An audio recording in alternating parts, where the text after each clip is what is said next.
If opposition had their way, then the black rights movement wouldn't happen for fear of offending the white supremacists. Panels.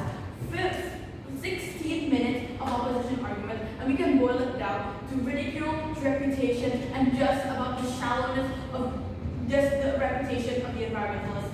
Well, two things I'm going to bring this debate. First of all, personalization, and secondly, compassion. What do you have in personalization? We would like to negate the opposition's main point about ridicule by saying ridicule happens in both sides. Sure, the people trying to get on the Mona Lisa are getting ridiculed, but so is Greta Thunberg peacefully skipping school to attend protests. So are these environmental activists who are peacefully sitting on the sitting on this road holding up posters. So are these people who choose to be vegan. So are vegan, vegetarians, everyone in the environmental movement is ridiculed either way. We don't see how this is only not symmetrical on both sides. They never give us an analysis on how suddenly in their side of the house, even in the current status quo, where peaceful protests are being implemented, where environmentalists are not constantly ridiculed, they're not constantly being vilified later, right? But because why, Miles? Because it's simple. Because when you campaign for environmentalism, you are campaigning for people to make their lives harder. When you campaign for environmentalism, you're campaigning for people to stop using AC, to stop enjoying the luxuries of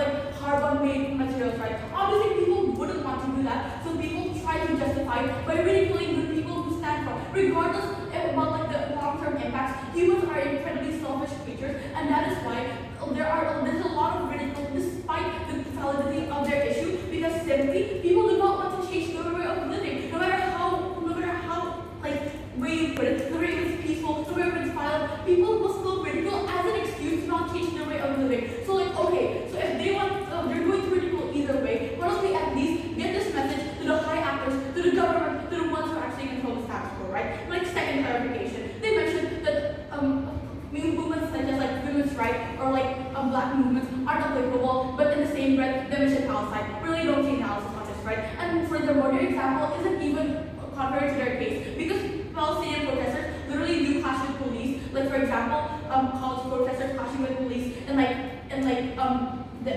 protests and demonstrations against Israel, right? Really don't see how they're acting like a peaceful protest is so effective when their own example uses violence as a means to get this government. Yes.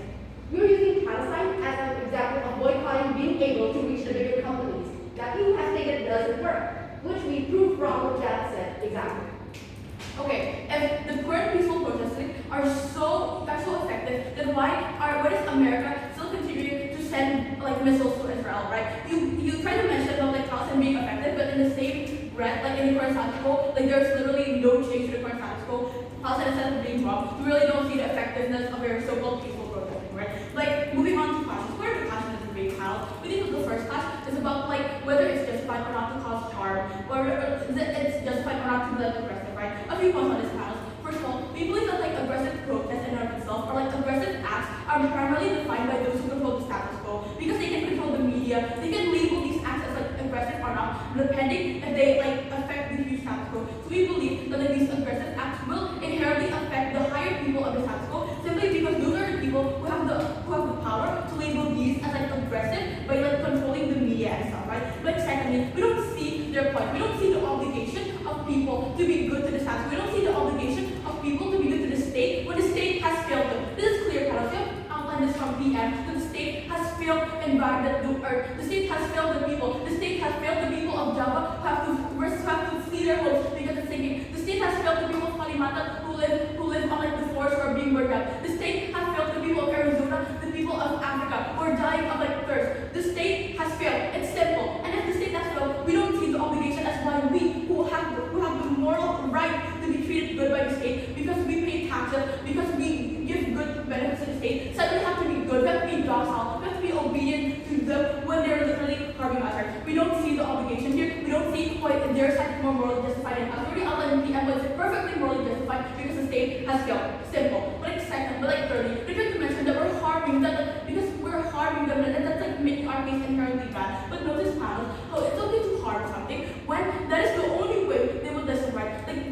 George Floyd didn't get the justice he deserved, didn't get the funeral he deserved until after a lot of cities in America were burned, simply because for years environmentalists have catered to with understanding. We tried science, we tried understanding, we tried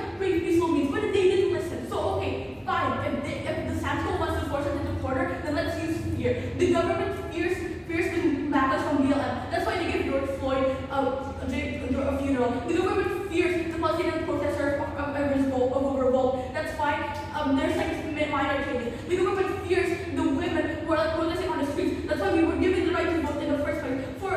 Because in the status quo, the only way that you can affect the government is with fear powers. This is clearly outlined in all of human history. We don't see why they would ignore it, but it's second class. On the purpose of like reputation, right? We didn't mention that like a person's reputation would be like ridiculed. It would be like they would like be seen as like a mockery, right? But we already proved to you that this is symmetrical on both sides. Never given us an analysis of how like suddenly in their head there's will be like no critical at all. But secondly, like empathy isn't enough. Like they tried to mention that their waiting point is empathy, right? But if empathy was enough, like then they wouldn't like starving children in Africa because everybody knows that they're like bad, that they're like bad and they deserve empathy, right? Because we think empathy isn't enough simply because again you have to outline that to change environmentalism, you have to change your way of life, you have to simply make your life a little harder, and for some people that is simply unacceptable. So this is not so people have been like vilifying environmentalists not because like they're violent, but because simply they don't want to change their life. They don't want to admit that they are actively helping and burning down the forest, right?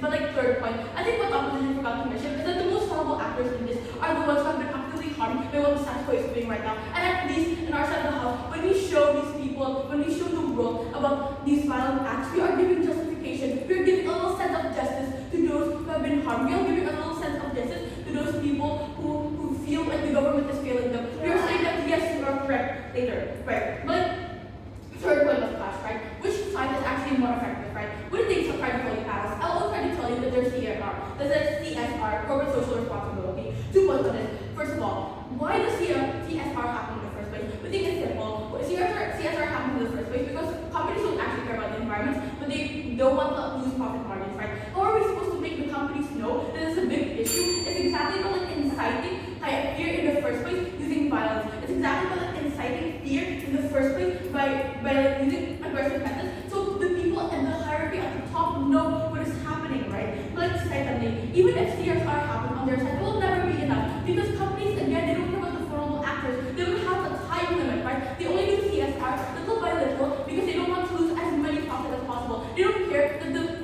as they do like little amounts of CSR that the people are saving, right? They don't actually care about the most vulnerable actors, but there will be like no actually efficient change in it. We don't see how like CSR will suddenly be like more beneficial than like actual like government being pressured to like put in environmental policies, right? Like secondly, they all try to tell you about two things. First of all, social media and the impact of celebrities. On social media panels, let me ask you a simple question. Which one is more effective?